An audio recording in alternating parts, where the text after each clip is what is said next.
So what's good, y'all? It's your boy Demetrik, man.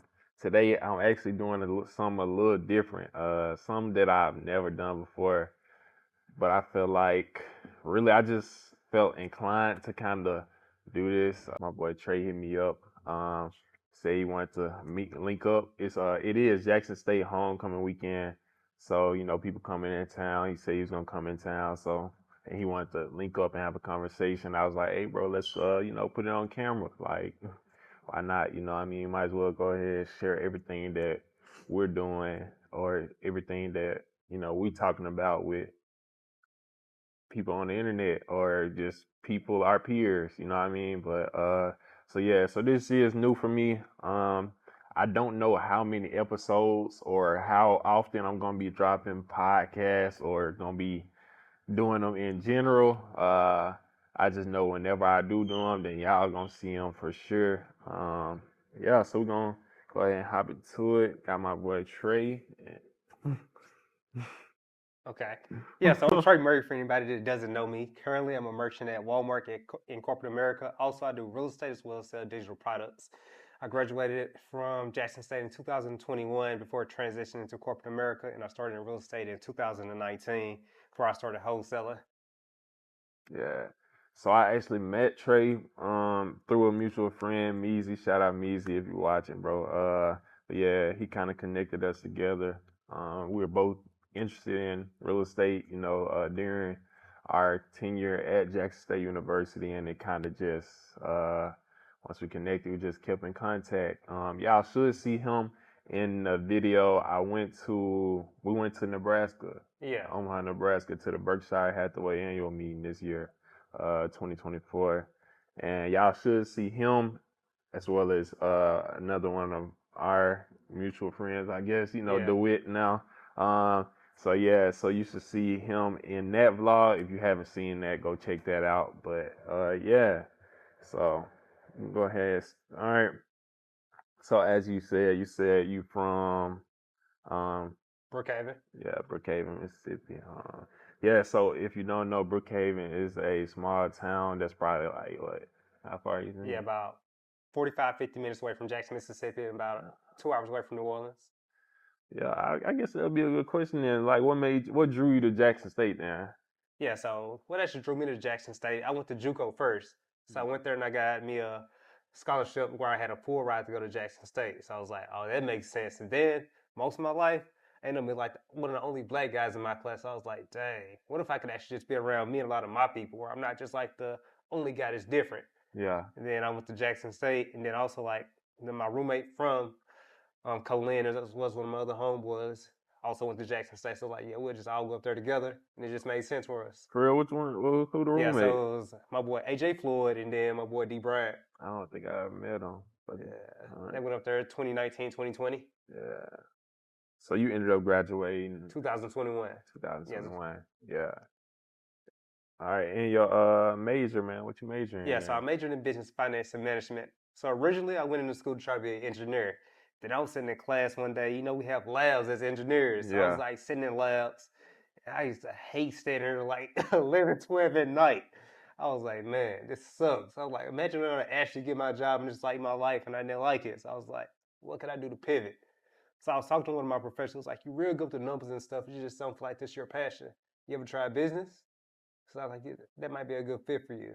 So So, I'll look into it as well. It's like my roommate AJ, he was a business major. I always hear him talking about Professor Richardson, like some of the stuff that he's doing.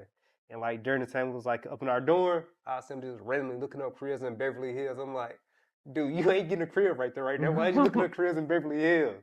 He was like, hey, you got to change your mindset, bro. You got to look at it. It's like one day I'm able to afford this. And I'm going to go start a business and I'm going to grow it and scale it where I am going to be able to go buy a crib in Beverly Hills. oh man, that's crazy. He was on that so young. Like Yeah. he was on that at Yeah, he was on there like his freshman year. so Like like bro at was the like freshman 18 you up on said it. y'all went to the JUCO together. Yeah, we both went to Colin. So he was doing it like Yeah, so like I don't know what it was like. It was like random. We got some kind of hot box where you go play basketball and it's on top of the grill where you go get like lunch and stuff. So it was like one afternoon I was coming back from the hot box. We just got through hooping. He just on there going through like different places in the Beverly Hills, right now prices. How much would it actually take for him to get that? What would be his monthly payment? How much money does he need to make that? I'm like, dude, like you ain't even working right now, so why'd you even doing this? That's what's up, man. Yeah, that's crazy. I ain't gonna lie to be thinking about that young. I know my freshman year, I actually graduated with a computer engineering degree. What type of engineering was you gonna do? Yeah, so I was started out as electrical engineering. Ah, yes, that's the same thing as me. Easy. Yeah, Yeah, yeah. So I did the computer engineering at Jackson State. Graduated. So I actually work a engineering job. Yeah. Um, you feel like they kind of had like a like like yeah, even if it was subconsciously kind of had an effect on you seeing him do that, and then kind of once he like, okay, bro, you gotta change your mindset, like yeah, like I know he was saying that, and it's, you say he was your roommate, so you was probably seeing it a lot more yeah. often than you even realized. So like you feel like that kind of like influenced your. Yeah, it definitely influenced like him, and then also was like another person that stayed in our suite named Daryl Reese. He also had like used to get on the game and stuff, and then also he started his own media company up. I'm like, me and bro about to say like he stayed like right down the road from me. It ain't like he didn't come from no privileged background or anything like that. It was Yeah, like if he can start it, he can do it. It actually make some traction with it. I should be able to do the same thing. So both of them was able to influence me, and I went in and made the switch over to business. for sure, for sure. So like, most people be like, college, majoring in business in college, kind Yeah, of like, man, yeah, they that be like, sounds that's a waste scam. of money, or Yeah, yeah. So like, you feel like, how you feel like that prepared you, or before? I don't really want to get into the, you know what I yeah. mean, but like, how you feel about that, like, Yeah. your. So I feel like in college it really is what you make it. Like I feel like college was actually pivotal for me though. So I think if I didn't go to college, I would not be where I'm at today. I think I actually be just it's like somewhere just at like a regular job, not even just like paycheck to paycheck type job. So I feel like college was definitely pivotal for me. And then business, I actually got a chance to go into something I was actually passionate about. So I started off in real estate. So I was like randomly just started watching Robert Kiyosaki and like Max Maxwell. And I was like binge watching their videos. So I'll just start. I don't know how I came across Robert Kiyosaki. I think I was just trying to actually see how to be a real estate agent. And then for some reason, one of his videos popped up. Then he got talking about, okay, cool, cool, cool. He got talking about different assets and liabilities and stuff, and really how you're supposed to do it. So I was like, okay, let me actually go deep dive. Now that I know I don't actually have to be an agent. That's how I found Max Maxwell, and it was like, you don't need no credit, you don't need no money. You can just get in and essentially just trading your equitable interest up in the contract. Yeah, got That's in how I got started. on the wholesaling. Yeah, But yeah, if y'all don't know, the Robert Kiyosaki, I yeah, don't even. He wrote the Rich Dad Poor yeah. He Dad, wrote Rich Dad Poor Dad. and then Maxwell, he do the wholesaling content on YouTube. He think Instagram, Yeah. all that stuff. Yeah. So I guess like so after your introduction, like, how did you respond to that? Like, how did you respond? Like, where did you start? Like, where did that make you start going to try and figure out more information about all this stuff? Yeah, so essentially I just treated it like it was like a master class or like even just getting a master's degree in real estate. So I just started all the way down to Max Maxwell. First video, started taking notes and exactly what he was doing, and then essentially just taking action. It's like boom.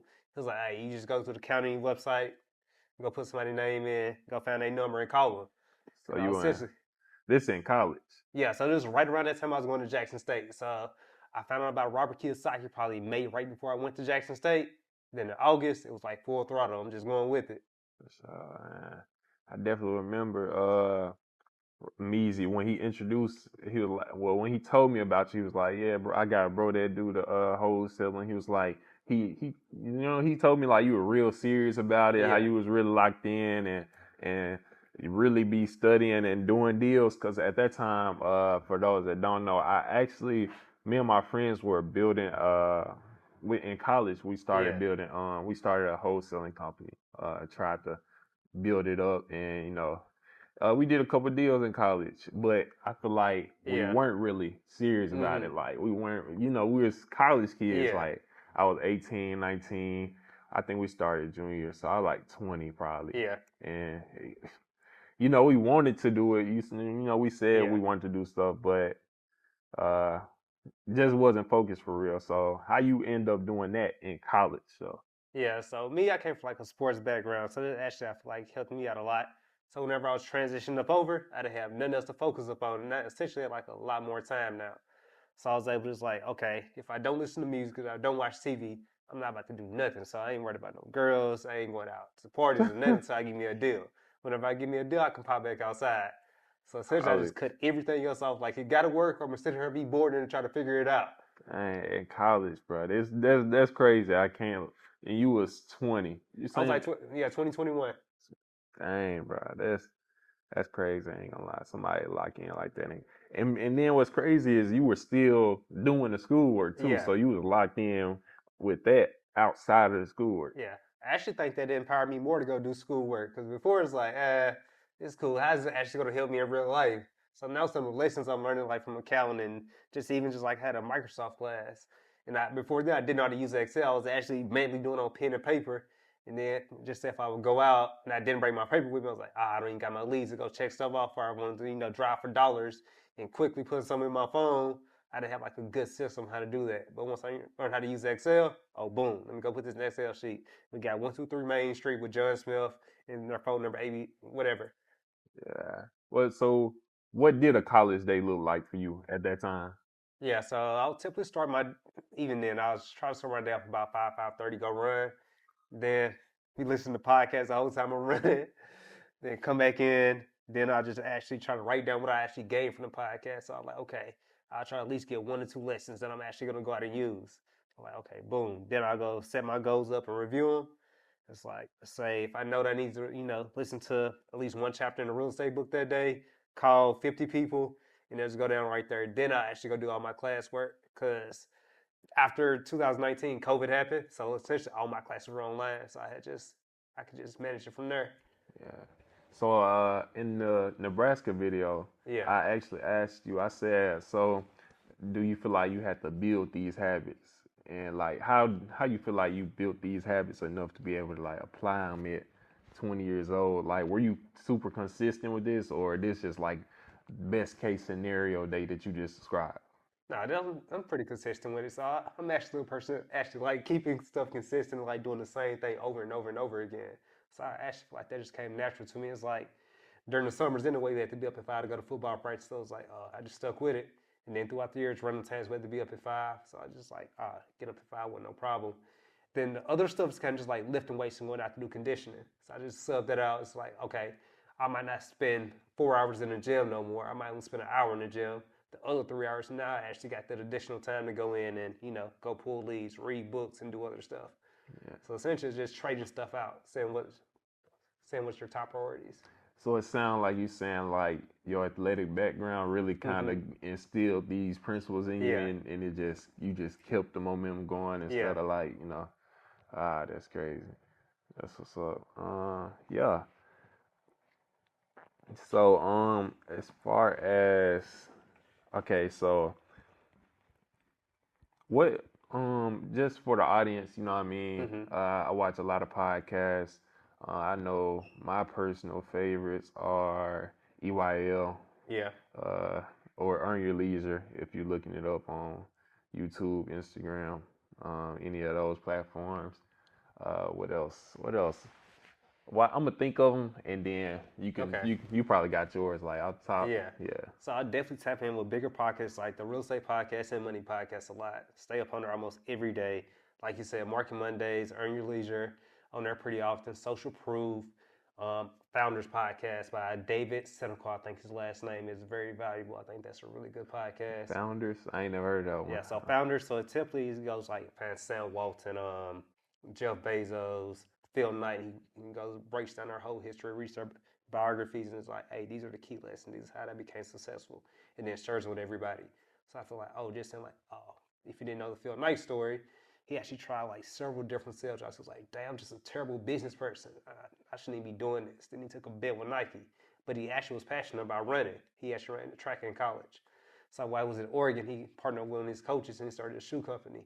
And then with that, it just came natural because he was actually passionate about it. And his passion just kept him going.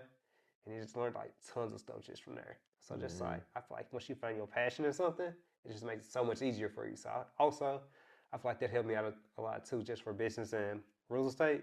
Since you're actually passionate about it, it can be easy. Because think about it, a lot of people go out and hoop or go out and play football, or if you're a person who just always like to go outside and party, that's easy. You're not feeling like that's work. You're not going, oh, it's Saturday. I got to go outside again. I got to go to we got to go out to the club. Nobody ever says that. But like when it's work, it's like, oh, it's Monday. You know? Yeah. So just finding stuff like that. And one more podcast I'll say that's really valuable is Acquired. Yeah, and they essentially just go break down businesses. So just like Microsoft, Walmart, Amazon, Facebook. They just did the episode on Facebook. It's really good. I ain't gonna lie. I may have to go. You may have to send me that list after this, cause I knew the Social Proof. I listed them fairly often. EYL. I kind of been cutting down on them, cause I've been. I know a thing with me. I had to learn kind of like the difference between, especially like early on in my kind of personal development and business pursuit, like learn the balance between listening to podcasts and actually doing real work. You know, like, because the podcast will give you, some valuable information, but I guess I will use them more so, or it'll be used as more so like as a procrastination thing. So so I know I had to. I've been cutting down on them lately, but I know for sure Social Proof, EYL.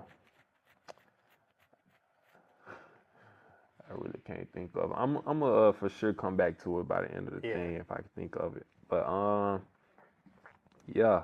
So what's some like maybe like beginners? What would you say to like people that's just getting started though? Because those seem like some some pretty intricate. They talk about some pretty intricate topics and stuff that may be overwhelming for somebody that's just getting started. Like what were you watching when you you said Max Maxwell and read the Rich Dad Poor Dad, but like some. Yeah, so as I was going through, I went and looked at it like every single part. So I chose like, okay, now I know I'm gonna need to find out how to actually make money. So like, boom, who could I go to learn how to manage my money better? So then I went and watched a whole bunch of Dave Ramsey. I don't believe in everything you say because I actually like my credit card rewards points, but everything else, I think that's straight up the truth. I think you should actually do that. I don't believe in a whole lot of debt, but I think when you're buying a crib, you should get debt. You should use credit cards, but immediately pay them off. Who else I would say for beginners? I would say if you're looking to get on real estate, I think Bigger Pockets Rookie is going to be really good. And then also just Max Maxwell and Jerry Norton and Brent Daniels. Oh, yeah. Like them guys actually started from like ground zero. Yeah. Teach how to do it. That's why I think that wholesaling is like that little gateway to get in real estate. It's like, okay, boom, it's not too much risk. I don't got to worry about losing a ton of money. And I can learn all my fundamentals. That's bro. We definitely gonna cover that wholesaling a little bit later, because it's actually something I'm thinking about getting back into, and I just wanna, you had a pretty successful operation going, so I'm gonna try. I know the podcast or the recordings for the the people, but I got a couple questions on that on my own actually. But so. Okay, you did all that in college. Okay, now what happened like after graduation in 2021? After graduation 2021, I took a job in corporate America to be a merchant at Walmart. So I pivoted up over and I went to corporate America. So essentially my job is taking something from the farm to your fork and on your plate so you can have something to eat tonight. So that encompasses, just say, right now working in the dairy department. So you think milk, eggs, cheese, stuff like that. And also for my category, which is Chill International Cuisine, I buy Indian, Asian, and Hispanic cuisine. So I get to dabble and dabble in a little bit of everything, as well as have the total category and drive that business. Yeah. So what you mean by that though? Like, so farm to fork, it's like, imagine like you go into a Walmart, Target, Kroger, the items to be on the shelf. A merchant picks some items out, make sure they're sourced responsibly, make sure that you're not putting them from another country where they might have slave labor or child labor, and also you ever went on the back of a package for like something you might be eating and you got 30 ingredients and you only know what 2 of them are. So actually when you're looking at the labels, like, why is all this in here? Yeah. Is this actually good for you? What does it do to your body? Is this gonna cause cancer? Them are some of the questions you want to ask yourself while you're, essentially being a merchant and also thinking about how to impact your customer while also giving them the products that they want. Man, so that's kind of like how does it work for your position? Like, do you do everything? Like, yeah, so essentially, like, you're CEO of, like, your own small business within Walmart, but since you're at Walmart, your small business might be a couple $100 million. And then some people even run multi-billion-dollar businesses all on their own. So it's like you essentially get you I think one of the smallest businesses I probably never heard of. It's probably smaller if you get real niche now, but just think of a store manager. They might be responsible for a Walmart that does $10 million. You can consider that, a small business. That's what's up, man. How you feel like you handling that responsibility? Like just so young, or are most of the people Yeah, so I them? was like, I'm still on the younger side, so I say most people. So I'm gonna say under 30. I'm not as sure of the exact number. I say it's probably 10 to 12%, just because like you graduated 22, and then also went in Bentonville, Arkansas. Yeah, It's like a lot of people flee away. It's like, I don't want to move to Arkansas. Like, yeah, what's there? It's like, I never thought about moving to Arkansas. So we do fight there with like a lot of younger talents. Like, oh, I want to go to Atlanta. I want to be in Dallas. I want to be in New York. I want to be in LA. yeah. So it is a smaller portion of us there. But even when you're there, it's like, okay, your first couple of years, you're kind of getting yourself up under probably your first job actually once you're out of college. But I feel like it balances pretty good. I think the tough part for a lot of people is just like when you're in high school or college, you get like a lot of events thrown at you versus when you're out there and you're actually working, you got to be intentional about, oh, let me go to a football game. Oh, let me go out here and go to this event. Let me make sure that I got hobbies and stuff to keep me up. How you land the job? Yeah, so I actually did a mentorship program with a person named Myron Frazier that worked at Walmart. He was a VP during my senior year. That's what's up. That's up for sure. I know they used to come to the school a lot, especially for the engineering department. Yeah. And then, yeah, I know a couple of people that did like internships and stuff with them, but nobody really from business. Yeah. Yeah. So, what was the biggest shift from studying business in school to managing everything that you got now? Like, Yeah, I think the biggest shift is like you kind of get stuck in like kind of what you were saying is like, boom. When I first started, it's like I wanted to do a little bit of everything, and then when I first started, I needed to do a little bit of everything. But it's like, okay, now that I got the fundamentals down, there's no reason for me to want to start a trucking company, want to start a marketing agency, want to do real estate, then also want to go out here and sell digital products, and want to come out here and sell apparel and do everything else. But actually, narrow your focus down. Like, okay, boom. Let's have a laser focus up on just real estate for now. Let's get real estate running, put some systems in place. Now I can go up over here and focus on digital products, grow that business. So I think just really locking in is like, hey, this is what we got to go make successful. so how has that shifted your perspective, like working for a big company, like a Mm-hmm. company as big and successful as Walmart? Like, how has that shifted your perspective as far as like business, and what have you learned that you've implemented into your own practices? Yeah, so what I learned is like from running that type of business, like it's all the power of actually they always say like your network, if your network is your net worth. Yeah, So it's like the power of what you actually can do with people. Cause it's like during my first couple weeks up there, I actually got lucky and blessed to meet with like several people that was executives. So I was just like Cedric, I got an opportunity to meet with him. He's over all of our operations. I got a chance to meet with Kevin Buchan, that's from NCAT, and he's essentially used to run all of our neighborhood markets.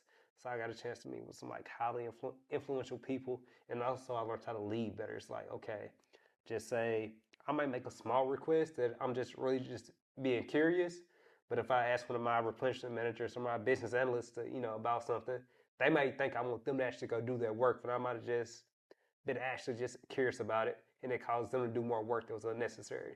So I learned that like what I ask or what I say could be took out of context. So being more conscious about what I say and what I ask, and managing my team workload.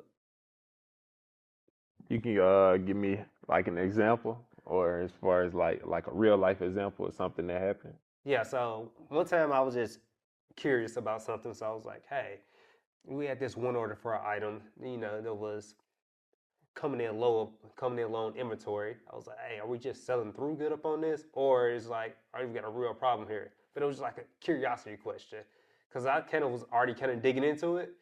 And then like my replenishment manager actually went in and spent like the next 2 hours doing that. And while he also has four other buyers, he helps replenish for. But I would have preferred them to use that 2 hours not to for us to be doing the same task. Yeah. What So what myths would you debunk? Because I know most of my audience, like, Mm-hmm. like, if, frankly, everybody don't want to own a business. You know what I Yeah. mean? So it's kind of like, um, and I even work a job myself, and looking to probably go a little bit deeper into corporate for Mm-hmm. next time for as long as it lasts. So what advice would you give to somebody that want to land a job like this? Yeah, that want to land a job like this, I'm gonna debunk a couple myths. First is like, Yeah, it's not the big bad corporation that everybody really thinks it is. I'm pretty sure there probably are a couple out there, but it's really the people that make the business. So it's like if you got a good leadership team, if you got good people that's actually working for the company that cares about the customer and cares about the employees, you're gonna have a good time. It's gonna be a good experience for you. So it's just like you gotta bring your full self to work and you just gotta really be who you are. Also, you might have to change. Just like for me, when I went up to Walmart, I know I had a deep Southern accent. So it was like imagine somebody coming from India or Mexico or something, and they kept speaking in Spanish while everybody else was speaking English. I'd be talking two different languages.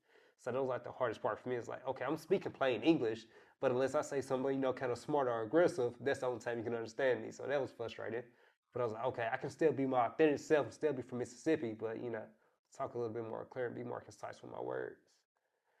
So I think that was a myth. And what advice would I give you? It's to actually just like, I actually was listening to Warren Buffett a couple weeks ago, and he actually said something really good. So just say, whatever you decide to go work in, whatever job you decide to go do, just go read about it, watch everything you can on about it, know the business from A to Z. yeah, because I had a specific question in my head, Mm-hmm. but it came back. So, what so initially when I was getting Mm-hmm. into going into getting the job, I was Yeah. honestly, and I feel like a lot of people with Mm-hmm. the entrepreneur Yeah. spirit have this idea that they never want to work a job. Yeah. You know what I mean? I feel like that was me definitely graduating. I wanted to try and figure out the wholesaling before graduation Yeah. because like at some point in senior year, I started getting more serious about the Yeah. wholesaling. So and I initially thought that it was gonna work out, Yeah. like seamlessly. Like I'm Mm-hmm. gonna graduate, then I'm gonna, I'm just gonna take the wholesaling serious, and it's gonna blow up, Yeah. basically. But yeah. So how do you feel like? Were you opposed to that? Let me ask that first. Yeah, so initially, like, because you always are like, nah, you got to quit your job. Yeah. Nobody want to go work. You're essentially a slave if you do that. And then it's like, at first I was like, oh, yeah, I can't work. Nah, that's not me. It's like, then you also hear people on the other side. It's like, nah, your job really funds your business. So I was like, okay, you can try to get it out the mud, but think about how many people actually just, boom, I'm picking up, I'm going full out entrepreneurship and just do it from there. A lot of people start off using the funds from their job or even leveraging their job to start their business. Yeah. So you feel like you had that mindset as far as, or you knew you wanted to go into, or Yeah, so try and like find a job. initially, like I was like, boom, I'm just gonna full out scale this wholesaling business, be the biggest wholesaler in the world. Then I was like, oh, what if I can actually learn a different piece of? What if I want to go pivot and actually go get a house? And then it's like it's harder to to get a crib whenever you're trying to do it purely based off being an entrepreneur versus being a W-2 employee. And then also it's like, boom, whenever I'm doing that, I can use all the tools and everything else I'm learning and network with people that I'm learning from. It's like, oh, just since the time I've been in Bentonville, it's like, oh, this guy introduced me to this banker. This guy introduced me to, this person that does insurance. This guy introduced me to this person that actually has renovated all of his house over the 30 years he's been in Bentonville. So that should open up doors for me as well. So I like leverage my job to actually, help me in my real estate business. Yeah. So that's kind of what I want. I was definitely gonna ask, like looking back, because like Mm-hmm. they say hindsight 2020. So looking Yeah. back, like how do you feel like your experience when you did break down and Yeah. be like, okay, I'm gonna get the job, and then Yeah. like looking back at it, how do you feel like that was vital or beneficial to you, or this job has been beneficial to you as far as helping you become something that you wanted Yeah. to, like your So end like goal? So like since I've been in corporate America, it gave me different perspectives. But also on the opposite end of that is like you got a cushion too. But just like you can actually see people that's like grown up rich, like they didn't have to worry about nothing. Their problems is my dad bought me a Benz that's 2 years old versus the brand new one. And like seeing that person, what motivates them and what drives them. Because it's like when you go from doing, let's say 40 or 50,000 a year to making 150, it's like okay, boom. It's like I got cushion now. I don't got now I want to chill at 8 o'clock. I'm not. It's like boom. I'm gonna come home. I'll work for 2, 3 hours and I can chill. But then, it's, it's like you got to have something in you to make you, I'm actually going to grind it out to maybe 11 or 12 tonight. So, Mm. So like how you handle that cushion? Cause like yeah, I get exactly what you mean. It's like yeah, I ain't really gotta work as, or you may choose to not work as hard yeah, because it's like okay, you got a job that's probably paying decent, or just yeah, it's just paying and it's getting you by, and you know you comfortable yeah. basically. So So I got a picture of Bruce's apartment posted up in the office as well as in my bedroom. And I get to see it because it's like right on my door whenever I'm leaving out. That's the apartment complex I grew up in. I grew up with less things. I didn't always get everything I wanted, so I had to actually work for them. It's like just to remind myself where I came from. It's like boom. And then I also remember like when I actually was going to college, I didn't have a car like when I initially went. So I had to work all summer and also during like the first part of my, first semester to get a whip. I'm going into the second semester of college. So I was like, boom. I just remember like, boom. Remember all them days you had to walk everywhere you wanted to go? I took a picture of my first car, and also I just took a picture of myself with me and my friends walking the streets. So I was like, okay, boom. Remember them days, like, and don't forget. And also I just got like I just googled a picture of a homeless person. It's like this person didn't expect to be here. That could be anybody. yeah. So that's what keeps me motivated. Just knowing it's like, oh yeah, there's been plenty of people to go get a lot of money and lose it all. So you pretty much just use like those psychological tricks to kind of like keep your Yeah. mind like so that's something I look into. I read about a lot, or just Mm-hmm. watch videos or whatever. So, what are some that you implement into your life that you feel like helps you with your personal development? Yeah, so I just named like a Yeah, line load of books. So I would definitely say Chris Voss, Never Split the Difference. Dale Carnegie's How to Win Friends and Influence People. Lynn, I think her name is Leah Lyons. It's 92 Little Tricks to Talk to Anybody. Um, Robert Cialdini, Influence. Then you got Robert Cialdini, Persuasion. You got the 48 Laws of Power by Robert Greene. And I'll say like another real good personal development book that not technically personal development, but I would say, what is it? It's not Start with Why. It was on the tip of my tongue. Um, not Think and Grow. It is Think and Grow Rich. Yeah, Think and Grow Rich by Napoleon Hill. for sure. So like, can you tell some of the concepts that's discussed in those books, Yeah. like that? Like I said, the ones that kind of helped you and Mm-hmm. you implement in your daily life. I see you got the pictures, okay, remind you where you came from. Then they'll say like, I know you hear people talk about things like the dude watching Yeah. the videos, the Beverly Hills Mm-hmm. videos. He kind of like manifesting or Yeah. those particular concepts, Mm-hmm. whatever name you want to put on them. So, like, what are some of those for you? Yeah. So like, what are some things that motivate me, or Or like the concepts, yeah, the like concepts I learned from the books? yeah, Yeah. So the first three books I named essentially was all communication books or negotiation books. But the Chris Voss is the only real negotiation book, but it really was a communication book. So he talks about several key things, but I'm gonna stick with, actually listening. That's just like one core thing. Just actually sit back and listen.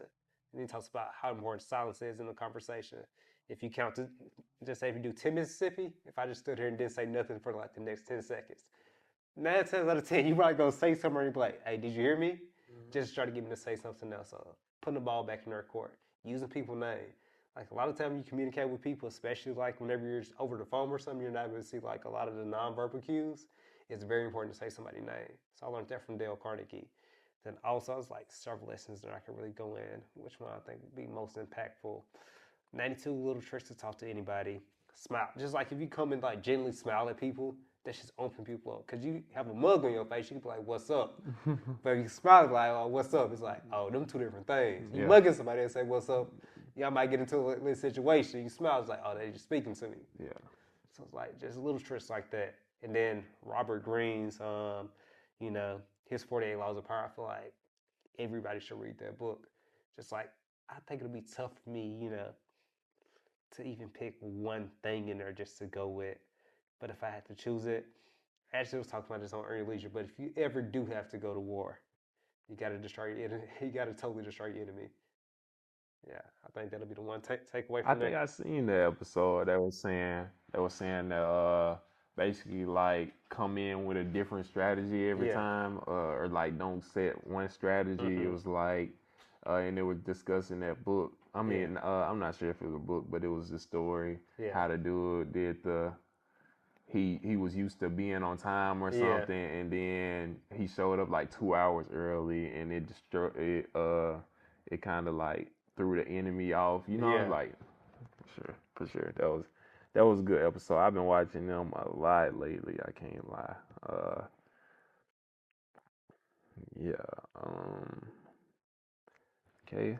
So basically, so you mentioned that you a lot that you kind of got other things going outside of the Yeah. Walmart. So what are some of those things like what you do? I know you do the real estate investing. Yeah, I do real estate. I'm also investing in stocks. So I try to keep that pretty simple. So I try to almost follow exactly what Ian doing. So two techs, two indexes, but I have expanded up out of it because I found out fairly quickly with Nvidia that I lost a lot of money by not investing. So at first I was like, Apple, Microsoft, I got VO, VTI. That's all I need. Then Nvidia went crazy. I was like, man, I can't miss out on it. I know Ian says stay with just, two techs, two indexes, but now it's more of like a two techs, company stock. I'm investing in Walmart, and now I do like, about four techs, two indexes, and company stock. How you come up with that idea? Yeah, so like Nvidia was so hot. So it's like I see Nvidia and AI is like up in a pipeline. So you're gonna see Nvidia, you got TSM, then also you got AMD. What is the ticker symbol for the company that makes essentially all the machine? ASML. Yeah, they just ASML. So I kind of treat that as one. Yeah. It's like because if one of them goes up, it affects the whole pipeline. So Yeah. I'm gonna say AI is just one all in together. Tesla, which I just cashed out on, was another one for me. I was like, okay. Oh, you got out on it? Yeah, I got it at the top. I It pulled back a little bit, but I was Yeah. like, okay. I think it's due for about another 5% pullback, and then I get back in. Bro, I'm still in Tesla, bro. Yeah, I still believe it. I still think Elon's that guy, but it's just if he ever steps down, or he might just come out and say something wild one day. I do think I ain't gonna lie. I do believe that he may step down. I can't lie, like, Yeah. cause it's honestly too much going on, like. No, I think he did what he, not to get political or anything, but Yeah. it was like he positioned himself in with Trump this year for a reason. Yeah. It's like he put a lot of support there. Yeah, he I did. think only way I can see him stepping down is he gonna run for president. I can see him doing it. Yeah, I can see him doing that. Think about it. Donald Trump did it. He had no political background. Went ran and won at that. That was wild. Yeah, he do. He do some pretty. I could see that, but yeah. So you say you got those four as one, and then you got so that leave three more techs. Yeah, so I was like, I kind of count them all as one because they're like essentially all intertwined. Yeah. So Tesla, and then like the whole AI chain, so like Nvidia, TSM, and then ASML. It's like all in one chain. Then of course you Microsoft and Apple. Then VO, VTI, and then I work at Walmart. I get company stock and equity. So I like to not only work for a company, I like to own the company that I work for. Yeah, you mentioned Ian. I just want to let the people know that Ian, you referring to Ian Dunlap, that's on the On Your Leisure podcast. Yeah, that's up on Market Mondays, The Master Investor. Yeah, man.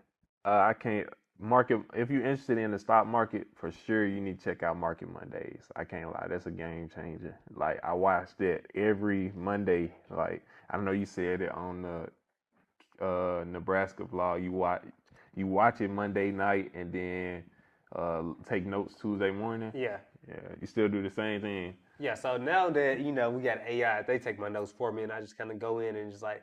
Oh, how that work? So it's like you can actually, it's like several different ones. So it's also like a podcast summarizer and then like a video summarizer as well up in ChatGPT. And I got the premium plan, so I just go in there and actually got like a prompt in there. It's called I think it's sound. I can pull it up in a second, but essentially like the prompt got sound. Yeah. It's like Sam Alton, which is the owner of ChatGPT. Yeah. And they send you a prompt and you do anything you want with it. If you're not good with coming up with prompts. Oh, that's hard. How they they merging it. Let's see. You said pie. You definitely gotta send me that. Yeah, I got you. You definitely gotta send me that. I can't lie. As far as you said, it's only on the premium. No, you can actually use, well, you get limited use of. It's called Sam, the prompt creator. Yeah, I'm the prompt creator. Yeah, so if you just go to ChatGPT and type that in the search bar, it'll pull up for you. Sam, the prompt creator. Yeah. And you said so you use that to take all your notes. You just. So that's whatever, spits out your prompt. So just say if you was looking to start your business today and you wanted to start a media company, you're like, hey, I'm looking to start a media company, starting at ground zero. Help me to make a prompt to scale this business. And I want to focus on doing podcast interviews with business guests. Is ChatGPT still $20 a month? Yeah. Yeah, premium version $20 a month. Yeah, I figured they would have went up by now. Yeah, definitely worth way more. Yeah, definitely. I know even just the free version. Yeah. Do 5 one. years ago, people would have been paying bank to do it. Yeah. So man, I gotta implement that into. How you like the notes that it take though? Yeah, I think since I got the prompt set up good, because if you just regular tell it to take notes, it doesn't do too good. But when you prompt it, it takes amazing notes from it. Okay, but what I really want to get deep into, cause I don't do too. I'm kind of more so like the passive investor on, and as far as the stock market as well. So, but what I really want to dive deep into is the real estate, man. Tell me more about what you do with the real estate. Yeah, so like I said, I initially started off wholesaling, so I did that heavy from like 2019 to 2022. I was like, all right, let's wholesale. Then I was like, man, I'm making a lot of people rich. Let me start keeping some of these. So I was like, let me actually start trying to acquire some rentals. And I also acquired my first one, just like a deal that I was supposed to wholesale. The buyer backed out the last minute. I was like, oh, it's in Brookhaven. It's small risk. It's $10,000. It's like, why not? So I got me a fixer up in Brookhaven for $10,000. Took about another 15 to go fix it up, and I moved in.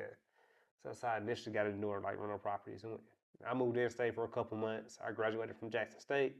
I was like, okay, let me see how it would work if I rented it out. So like, actually, let's go do it. Let's go forward. Moved somebody in, went smooth. That stayed there for 2 years. They moved out of state. I sold it. And now I'm looking to reinvest and just keep doing it every year. And I also do a whole lot of tax sale investing too. So like property sales, tax delinquents or tax liens on them. Yeah. I typically go out every August and I try to snag up as many as I can, especially like whenever in their third year. Because in Mississippi and Arkansas, whenever a property is in its third year of delinquency, you can just buy it and you can actually get that house. They got a year redemption period, so you don't want to start working on it right then and there.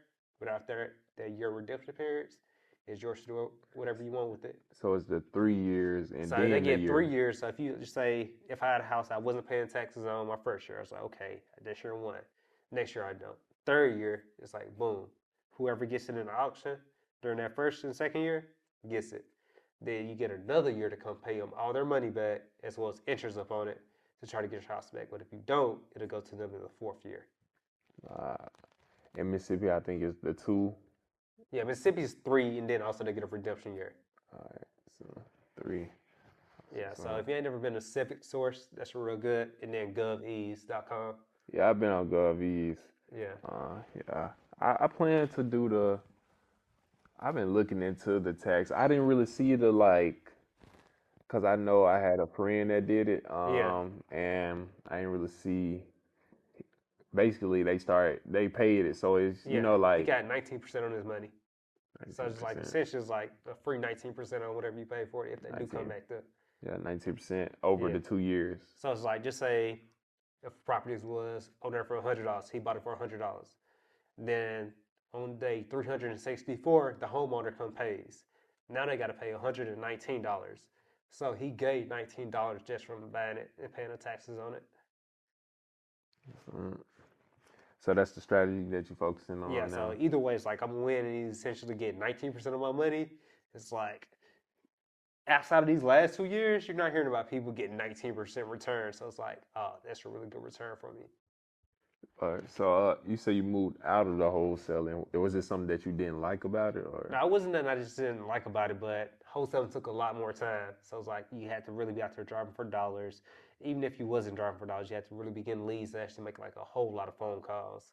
It's like, okay, boom, what would be the most efficient way for me to do this and actually pivot? And also, I want to start keeping more of what I was putting out. So just say if you make 1,000 calls, like you know this, you might have 2 to 3 deals out of 1,000 calls. It's Yeah. like, man, and then also you got to get it a real steep discount. So magic factors get it, let's say if you're a wholesaler, you want to make anywhere from 5 to 15,000. But if I can just say, okay, boom, I just know I need to get it at 70 to 80% of its after repair value, and it doesn't need too much work, I can get it there and still win. Can you like explain wholesaling? Kind of like break it down to like people that from, Yeah, because most people like may not know what it is, or yeah, if you want to though, yeah, I can do it too. yeah. But So essentially, like you're going to be like the bridging gap. You'll be the middleman and put it in as simple as can be. So just say we're going to say Bob over here has a house that he's looking to sell. It's ran down, and I know you're a cash buyer. You got unlimited funds to buy just to buy houses, and I know you're looking for houses. You said, "Hey Trey, I'm looking for properties that are 3 bedroom, 2 baths, to at least 1,500 square feet that need medium to light repairs." And I know that house is a medium repair. So I'm like, okay, tell me what your buy price simply is. He was like, I'm looking for a property to say under $300,000, and also I wanted it at a really good discount. I need that 20 to 30% of a discount on it. It's like, okay, now I'm about to go over here and talk to Bob. So I'm gonna tell, hey Bob, I see you got this house. You're not really doing anything with it. You ever thought about selling? He said, for the right price. And I was like, tell me what the right price is for you. And let's just say this house is worth $100,000. He said, I can let it go for 80. I'm gonna be like, 80 is pretty steep. Let me go. Let's go walk the house. Let's go look at it. Then I said, oh, you need about another 10,000 up for repairs. It's like, okay, boom. I got to put 10,000 repairs. I got to go do A, B, C, and D for it. If you let me get it for 60, we can make this work. He's going to counter back. He was like, I can't do 60, but I can do 70. If we're going to meet right there in the middle at 70, then I'm going to come at you and be like, hey, you say you need somewhere between 20 and 30%. I can get you this house that's worth $100,000 that needs 10,000 in work. Just because I want to build a relationship with you, I'll let you get it for 72. And in between it, I'll make $2,000. yeah. Uh, Okay. So what did your process look like? Because you say you did it for 3 years. Yeah. So like, what does your process look like? First off, how many properties did you end up like? How many deals you feel Yeah, like you so closed? in my peak, I probably was doing 3 to 5 deals a month. So it wasn't never nothing like crazy. Some people it's I like think I'm that's doing hundreds of deals every month. I I never was got to that scale. I'd say that's pretty crazy, bro. 3 to 5, and it was just you, right? Yeah, it was just me. Definitely with a 1 man operation, three Yeah, to five deals a month is yeah, that's not yeah. That's you. also was like 5 was my best month, but typically it was like that 2 to 3 was like the sweet spot of it. Yeah. Yeah, So like, what was your process as yeah. far as? Because So I feel like I watched or I studied a lot mhm. of wholesaling videos, and nobody ever really spoke on their Yeah, process. Like yeah, really gave somebody their process. mhm.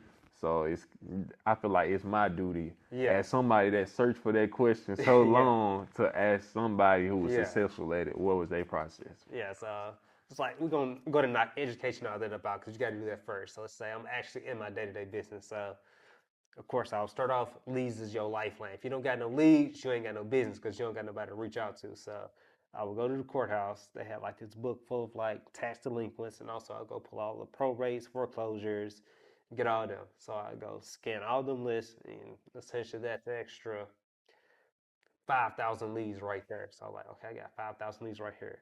I'm gonna go drive for dollars for a good hour. So I'm gonna segregate my neighborhood. So let's say I want to go through, South Jackson today, then West Jackson the next day, then North Jackson the day after that, and then I'm gonna move up to Ridgeland and Byram and everywhere else. And then I'm gonna have leads in these different places. All right, so now that I got them, I'm about to start my actual pulling data for these. Okay, who's the owner? Let me go get their phone number. So can I get their emails? And I'm gonna start compiling all this into my Excel file. So now I got a big Excel file. Let's say I'm looking to make 200 calls a day.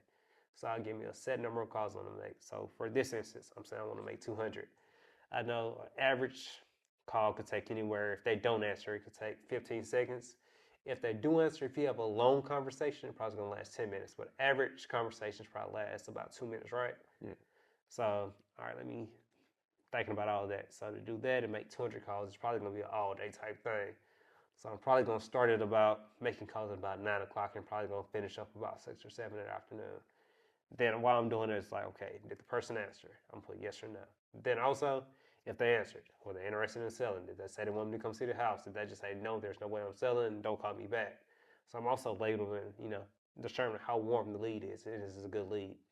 And then some numbers just come back bad. It's like you got to go through so many hoops to go do that. And then depending on where you stay at, you got to use different places to go find people, actual, phone numbers and stuff. So if you go looking for deeds, you can go to your Chancery Clerk's property website, and you can easily navigate through. And you can say, hey, boom, I'm looking for John Smith. He stays on 123 Main Street. They're going to give you John Smith, the type of property he got. And the ones I really look at is like, okay, he got a special warranty deed, or quit claim deed. So learning the differences in between them types of deeds. So quit claim deed is like they went to the tax sale and they got a property, or they might have just inherited a property or something like that. They can get them a quit claim deed. A warranty deed is like, okay, well, they own this house outright. A special warranty deed is like they have a mortgage on that house. Yeah. You went real detailed. Yeah. How you did Jackson, right? Yeah, I did. So Jackson. How you get in contact with the Chancery Clerk? I went up there. So like in Jackson, this is built. It's like the courthouse downtown. It has a pink building, and I walked in. I was like, hey, I'm having trouble actually finding out who these people are and how to get their numbers. Can you show me where y'all keep all the records except for the deeds, and why is it so hard to access online? So I was like, yeah, here's a book of them. I'm like, hey, I'm trying to do this like at mass scale though, so it's not gonna work for me having to go scroll through this book and then say, okay, go to this website right here. I got it written down. I don't remember off the top of my head, but essentially you can at least go get the person names from like Chancery Clerk's website. Yeah. And then for their phone number, I have to use True People Search. Yeah, because I know we used to try and get them, go to the courthouse, and they was gonna give me the run around. And, oh yeah, you definitely got to. They ain't trying to work in there. Hey, I'm about to come here every day. You're not gonna make me leave. I'm gonna keep asking you. And you don't know. Somebody here know what's up. Where the actual Chancery Clerk at? Hey, how do I get this person information? I just wouldn't take no for an answer. I had to get it. That's what we were going wrong. We were just trying to be too lax about it. Like, okay, y'all, I see y'all not trying to, so we just gonna find another way. Okay, so that's. I was like, I used to go to the rig meetups in Jackson. It's like, okay, boom. Everybody else here talking about they're getting deals and stuff. Why is it so hard for me to get a deal in Jackson? I was like, hey, where y'all fed this? Tell me what website y'all going to, and I just keep asking questions, just being real curious. Then also, I was the type of person that's like, hey, I need information. Somebody in this building know what's going on. So it's like, hey, somebody about to help me. And you would do you only did cold calling campaigns. Yeah, so essentially I did cold calling campaigns, and then now I'm actually getting into doing like emailing, direct mail now. That's my bad, y'all. I really had these questions for myself. Doing some questions for myself. I ain't gonna lie, but we just gonna have to talk about it off camera. Yeah. But go more into detail for that, because like I said. Yeah. But just generalized real estate. So you say you got the rentals, you tried the wholesaling. Yeah. How would you suggest somebody that's just getting into real estate, like where you feel like they should start at? So I think it depends on. I say it's 3 different type of architects. It's like somebody that doesn't want to take. I actually need to bucket this in. Somebody that doesn't want to take risks, doesn't have money or credit. That'll be one type of architect. It's like, okay, this person, you're for sure wholesaling. Then you got another person that's like, okay, boom, I got money, I don't got time. It's like, okay, boom. That person will be better off just like, hey, I'm going to MLS, find a property they can cash flow, I'm going to go buy that property.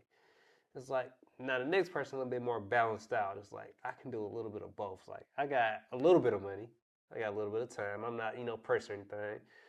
In my 20s, I don't have a family. I work 8 hours a day, but all of my evenings and weekends are free. That's the person I'll say, okay, you can be a little bit more of a hybrid. I can, start off doing a couple wholesale deals and actually go out there and do rentals. Yeah. Yeah. Okay.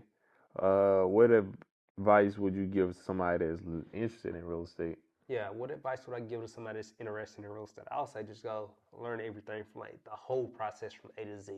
I mean, you seen how I was able to go into like the different type of like what a quick claim deed was, a special warranty deed was, a warranty deed, and like all the other type of stuff until you're able to go in and just actually know the ins and outs, and you're able to tell them about like, okay, this is the best insurance policy for this because of this, and then just go through like start at point A, just like okay, boom, education.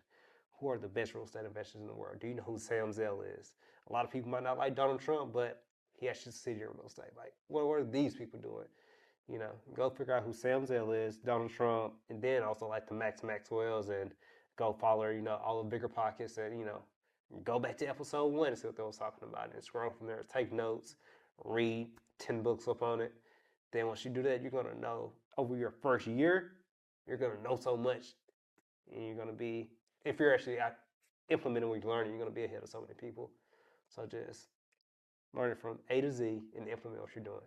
So you'll go deep on cause so you'll go deep on the learning, like deep, cause those some pretty deep things. I don't feel like, in my personal opinion, I wouldn't say you need to know who Sam Zell is to invest in real estate. Yeah, you don't need to know who he is. I'm just saying, like, if you're doing it for the long term, it's like that's gonna make like you understand Sam Zell and how he made it, and like some of the things he did. Like you're gonna learn gems and tips that's gonna help you in your journey. But if you just want to get started, and you want to do it simple, you really could just go on YouTube and go watch a how to get started video. It's just like even just say go to bigger pockets. You can only use bigger pockets if you actually get your first deal. Yeah, cause I definitely understand what you mean. Yeah, like that is, understanding or knowing all that the ins and out about the business is, but that could be intimidating. Yeah, that can be intimidating. To somebody that's just starting, and it can put them in that rabbit hole of learning and trying to where they never really get out and get that's what I'm saying. Like deal. Actually, like you gonna start at step A. It's like you got to go from A. But as you're doing A, it's like don't just learn about how to get leads. Actually, go pull leads. Yeah. It's like, oh, I seen a call script. Practice your call script. Call the lead. It's like you're doing it as you're going through it. So it's like, okay, you're walking through it as you're doing it. That's what I'm big on too. Don't just go read 100 books and just like, oh, I read 100 books on real estate. But I'll just take action now. Well, I'm about to start it. It's like you forgot half the stuff you actually learned about. So I think you actually to learn about it, take action on it. Okay, so you saying like, as you learn about this, as you learn something about, maybe you learn Sam Zell investing strategy early on, and you be like, okay, I'm gonna try this, not just read it and then just okay, now I want to know about his whatever, So that's what you mean. Okay, that makes sense for sure. Execution is definitely something I don't feel like, I feel like isn't discussed enough, on podcasts or on these self-help, or I just feel like everybody stress education, and everybody gives information for people to learn, and it's kind of like it'll make you kind of feel like I was saying earlier, like I'll get caught in that, oh, I'm just listening to 1,000 podcasts, and you got to really go out there and do the work at some point. So can you give somebody some practical steps about getting a first deal? Yeah. So like I said, getting your first deal, you want to actually just focus upon lead generation, because essentially real estate is like a big marketing component to it as well. So like your leads is your lifeline. So no matter if you're actually the person who go out and go drive for dollars, you can go door knocking, you can pull a list, you can get foreclosure lists, you can go get tax liens, or even if you just want to go online and just go to Zillow and just go filter to for sale by owners, or just filter from lowest price properties to the most expensive ones. I would say start there, build your list out, then actually get really good at talking to people that's looking to sell their house. So like, there's plenty of scripts out there. You can be like, hey, my name's Trey. I seen you at a property on 123 Main Street. Would you be interested in getting an offer on it? Then if they say yes, you're gonna continue that conversation forward. You're gonna be okay. Tell me a little bit more about the house. Have there been any recent updates or repairs? And then as you're talking to them, you're gaining information about the house. And then you're saying like, okay, this house needs a new roof, needs a new HVAC. All right, HVAC and new roof costs this much. But also seeing what they need out this house. Like, do you have a mortgage on it? They're gonna say, yeah. House worth 100,000. I owe 50,000 on it.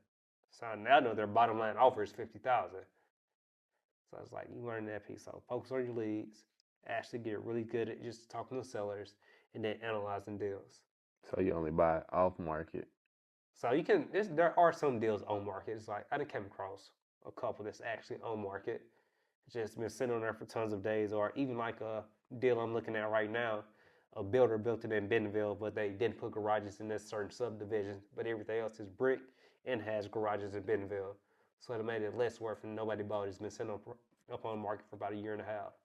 And now the builders look like, hey, I give you all these credits for it. I'm willing to, give you a 20% discount on a brand new house. It just doesn't have a garage. Yeah. So how do you know what's a good deal? Like, what's a good deal to you? Do you have a strategy? People do a 70-30 or the. Yeah, so like in Bentonville, 70-30 don't work because, yeah, like a good deal in Bentonville probably be 80 to 85%. That's a great deal in Bentonville. You really teetering on about like a 15% discount because there's not like a whole bunch of ran down neighborhoods. But if I'm looking at Jackson, I'm probably like 70 is even kind of steep for me. I really need about a 50% discount in Jackson because it's a whole lot of other risks I got to take on if I'm doing a property in Jackson. Yeah. So it depends on your market, but to be safe, the 70% rule would be good. You want to buy a property at 70% of its after repair value.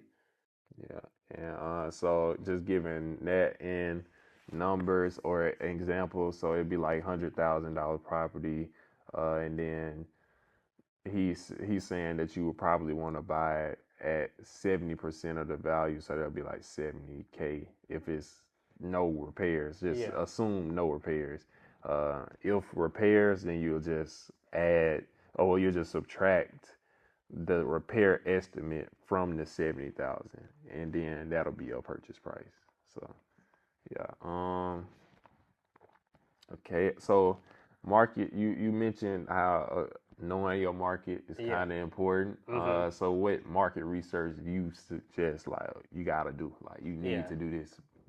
Yeah. So, of course, you want to know what the crime rate is, what all schools and stuff you got in your community, and also how close you are to the schools that everybody want to be at. So in Bentonville, you got Bentonville West and Bentonville High School. Essentially the same thing, both from high income, no trouble there. But if you're in, I'm not sure, let's say Jackson, because Jackson, you can stay in the city of Jackson and go to like one of 5 or 6 different schools. I'm not sure which one the best, but I'm just gonna do basketball because it's what I remember from when I was in high school.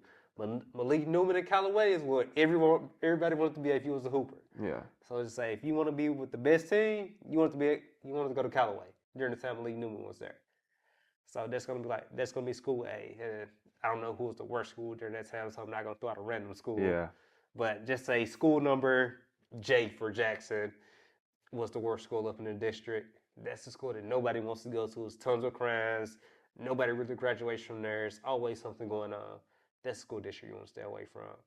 Then also you want to look at income levels. You want to see like how's the job, job market up in there, what companies are moving in, and then also the climate. How would you? Because that's something I actually been struggling with as far as like figuring out like what's coming in. Yeah. I know most people say go to the city hall meetings and see like work with the redevelopment centers and stuff. So like, have you done any of it? Yeah, so like when I was in Brookhaven and Jackson, you didn't see too much stuff coming down. Like, oh, we're getting a new Dollar General, or we're planning on renovating the road. Versus in Bentonville, it's like, no, we're actually bringing in X amount of people where our revenue's growing this much. We have 3 main, three main S&P 500 corporations as headquarters here, as well as Walmart brings tons of its suppliers here as well. That also have offices located here, just bringing more people in.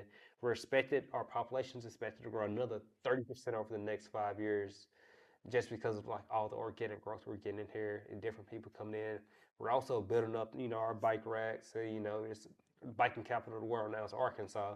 started seeing like a whole bunch of people in tourists coming in to bike. There you got a lot of stuff going on with Crystal Bridges, which is Alice Walton's project, and she has a museum where she showcases all of her personal art that people's coming in and seeing. They always bringing in, at the end we just had 21 Savage. That's another artist came in, it was real big. I can't remember her name, but it's a real big. I think it's like Kalani or Kali or something like that. Yeah.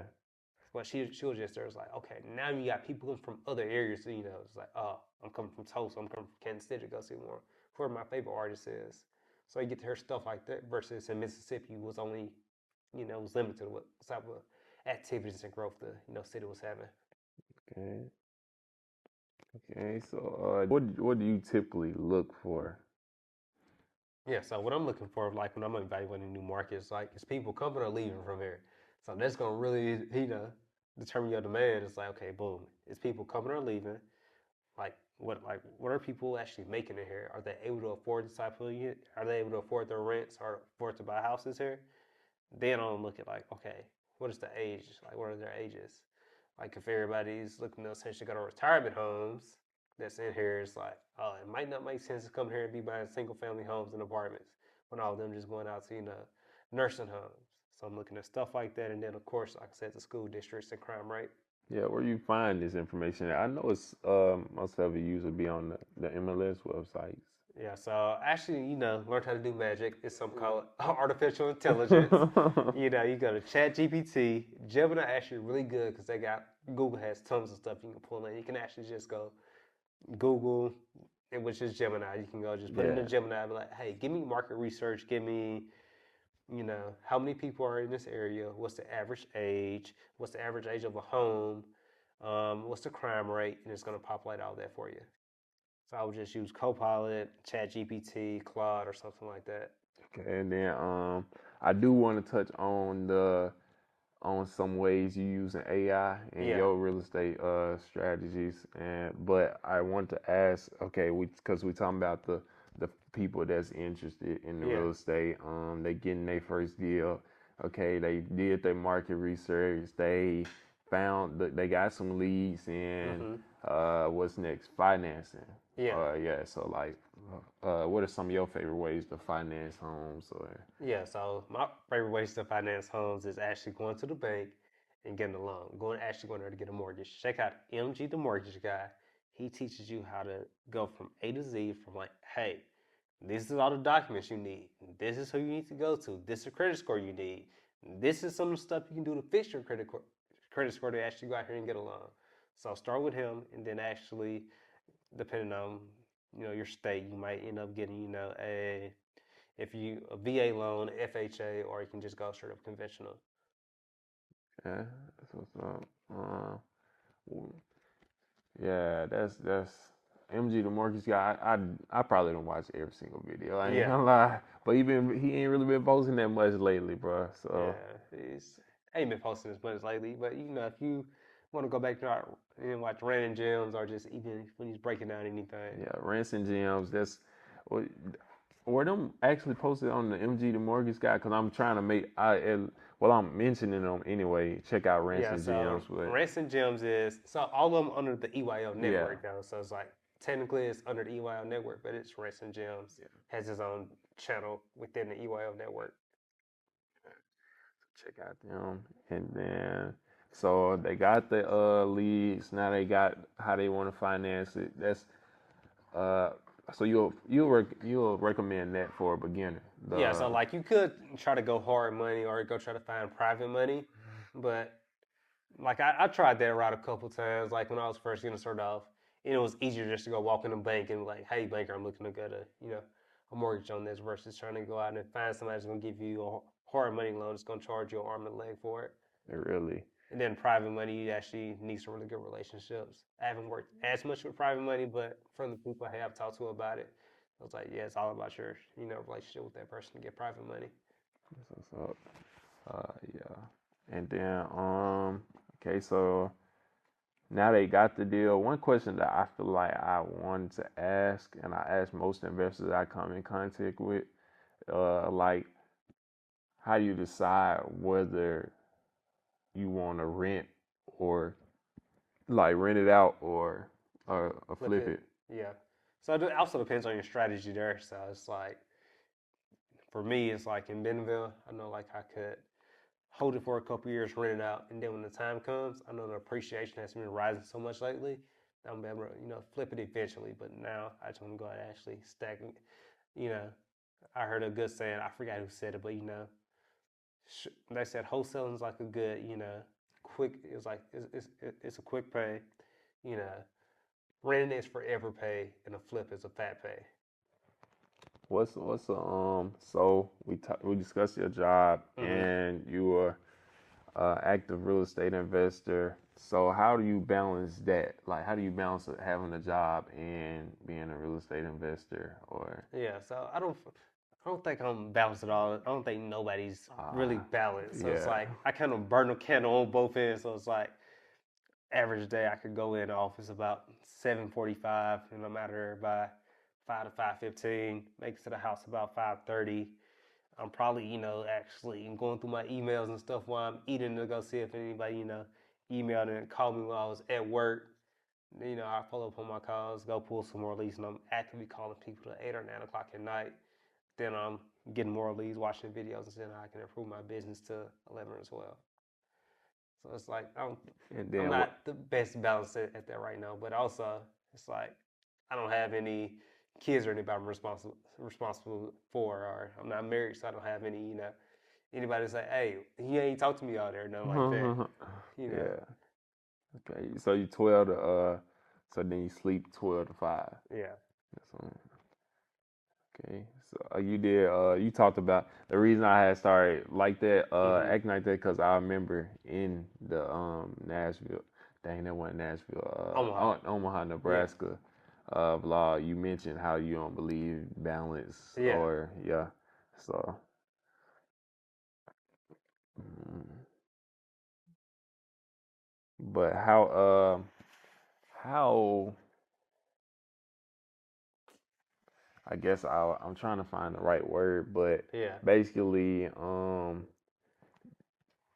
how do you feel like how possible Yeah. that's for the how possible do you feel it for somebody to be a successful real estate investor and work a 9 to 5? Yeah, I actually think that's the best way to be successful with it because now you actually got your job that's investing with you. So like, boom, let's say you go get your job. That paycheck's coming every 2 weeks. Then also the bank's gonna be like, oh, this person been working here. This is easier sale for them. If you make $30,000 a year, you can go buy your house. I feel like that's almost the best way to go do it. You're almost gonna be more successful because like once you actually buy that house, that's an investment. Now it's just up to you to put the right strategy in place to make it work. All right, and just as a bonus on the real estate topic, Mm-hmm. gonna get ready to start. But on the bonus, was the AI, like how Yeah. you implement AI into your real estate investing business and Yeah, Copilot has got crazy, scary good now. So do you know you can now go in Copilot and it can automatically be integrated into like your PowerPoint, your Excel, Word, and everything else. So if I need to do like a quick presentation or something, I can go start typing in like, hey, make me a PowerPoint for a presentation I need to go make to a banker about this property I'm trying to buy. And then it's gonna be like, hey, I'm buying a property for $100,000. It's worth 200,000. It needs 20,000 in repairs. It's in this neighborhood. This is the estimated rents, and this how much the market is growing over the last X amount of years. It'll shoot me out a presentation and send all the numbers and facts back over to them. That's how I'm using AI in my business, as well as like anytime I need to analyze a deal, I got me a essentially an AI bot that analyzes all my deals for me. and that's what how you just put a prompt Yeah, I in. just put a prompt in, and then I just saved it, and it's boom. Anytime I need a deal analyzed, it just shoots it out for me. And And I'm actually working on like a bigger project. I actually been asked you to help me out with. I'm trying to get yeah, it all integrated into one. So like from step A all the way to Z, it's gonna help me out. So it's like for when I'm out here driving for dollars, getting leads, getting that implemented into one system, it goes directly over to Excel, and it pulls like their names, their phone numbers, their email addresses, and then it's like okay, it ranks them. It's like okay, boom, this person answered, that answered. It automatically syncs up with my phone, and it tells me all this sentiment report and summary of what the call I just had with this seller was. And also, whenever I'm looking to go analyze that deal, it's going to analyze the automatic form. It's like, okay, boom, person A answered, analyze this deal, shoot me that up over, tell me all the details I need. And on the backside of this, like, okay, boom, send them over a contract now at this price. And it's just seamless for me. So there's gonna be some like a digital product or that you gonna It's sell? like, it's going to be a service that I'm going to be putting out. It's going to be a digital service I'm going to be putting out. You feel like a service as far as So, like, think about what's the digital service that a lot of people buy. So thinking about it's like gonna be a subscription model. So technically, it'll still be a digital product, but it'll just be like your Apple Music. Like you subscribe every month to listen to Apple Music, and it gives you millions of songs in your pocket. That's gonna be major. That's gonna be crazy. Yeah. So looking ahead, all right. So looking ahead, what you feel like your end goal is for as far as the business, the corporate, the Yeah, I got big dreams and really big dreams and aspirations. So I want it all. I want to go be, Fortune 500 CEO of my own company. So I eventually want to take Legendary Vision CSJ to be the biggest ever. So the Legendary Visions being your podcast. So Legendary Visions TV is a portion of that. So that's my podcast I do, and I simply do it on YouTube. And then Legendary Visions TSJ is like the parent umbrella for all my other businesses. So I also sell digital products. I do real estate and everything else about Legendary Visions. And the goal is to have 10,000 shares, 1,000 doors, and 100 coins. And out of the 1,000 doors I'm gonna have, it's probably gonna scale up to be even more.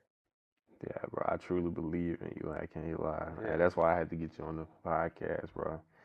It's definitely been a pleasure having you on as one of my first guests. Well, actually, as my first guest. It's a pleasure to be on. Yeah, man. But before we go, I got a couple questions for you. I got to get us a viral moment in here, man. All right, so you out here, working a good job. You're an entrepreneur as well. Just for the ladies out here, go tell me what your height is. Well, my height, I'm 6'4", man. You say you 6'4"? Yeah. 6'4", so that means you're taller than what? 90% of the population in the world. Okay. Tell me what type of women you like. Oh. Or is there a woman you're saying? You put me on the spot. Nah. What type of woman? Yeah. I'm waiting on God, man. Okay. I'm waiting on God. You waiting on God to see the right one? Okay. Yeah, so whatever God feel like the right woman for me is. Okay, but what are some qualities you look for in a woman? Strong relationship with God, and I'm gonna have to say being sent from God. I honestly couldn't even tell you, man. I don't feel like I really I don't feel like I focus on my dating life enough to really be to really have like, okay, this. I haven't really been intentional enough in dating to really figure out what I want exactly, to just name it off. You feel like you have that? Yeah, like, of course I can't say it's like, somebody that's 5'5" has an IQ of this, yada yada, but I do know, like, in theory what I want that. It's like it's gonna be a person that's similar. We got some of the same interests. Somebody just has the same faith as me as well. It's like I don't want to be on opposite end of the spectrum. And then it's like, hey, I'm leading my house. It's not gonna be just like I shouldn't have to negotiate everything when it comes out. So it shouldn't be like, hey, we're eating pizza tonight. No, we're not. It's like, we're not gonna eat pizza every night. I know we need balance and be healthy, but we're eating pizza. It's already bought. It's done. Yeah. So it's gonna be stuff like that. We're just gonna implement it, and then also she's gonna have pool too. It's like certain things. Like, all right, boom. That's just you and your job. This me and my job. This how we work together with it. The gender roles. Yeah, I definitely still believe in them too. It's like some people just be like, this. I'm like, nah, I still believe in them. And it's like, I actually think you seen Elon dropped his robot. I actually think that's gonna get very tricky because it's not gonna be nobody has to wash the dishes no more when the robot's able to do it.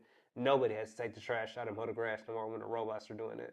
Yeah. So actually, it's going to be interesting to see, what gender roles turn out to be in the next 20 to 30 years. Yeah, I definitely feel like they exist, and people. I'm gonna put you in the hot seat real quick too. All right. All right. You proposed. Y'all got married. Mortgage comes, bills come. How do you split that up, or do you split it up? Uh, Oh, let me put this there too. Both y'all work. Y'all make around the same. I feel like, Kim? like, oh Both y'all man, work. Y'all make about the same. he definitely. Me, Yeah. I feel like this. Honestly, I feel like this a lose question, because I could say, oh, uh, I'm paying Whatever. all the bills, and the guy's gonna, oh, he'll pick me, da da da da. Yeah. But then I can say, I feel like both parties Yeah. should contribute.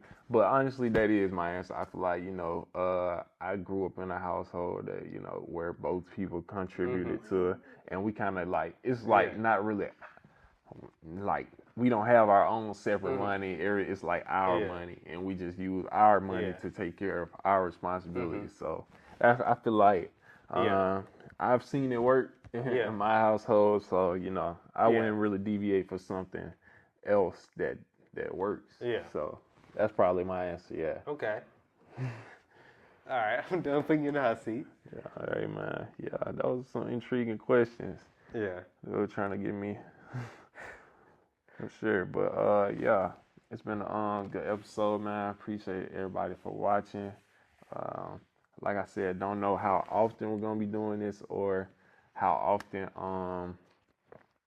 I'm going or how many episodes I'm even gonna drop of this. I know I just want to do a conversation with my guy Trey, and I said, hey, let's put it on camera. He was down for it, so look, that's why we're here now.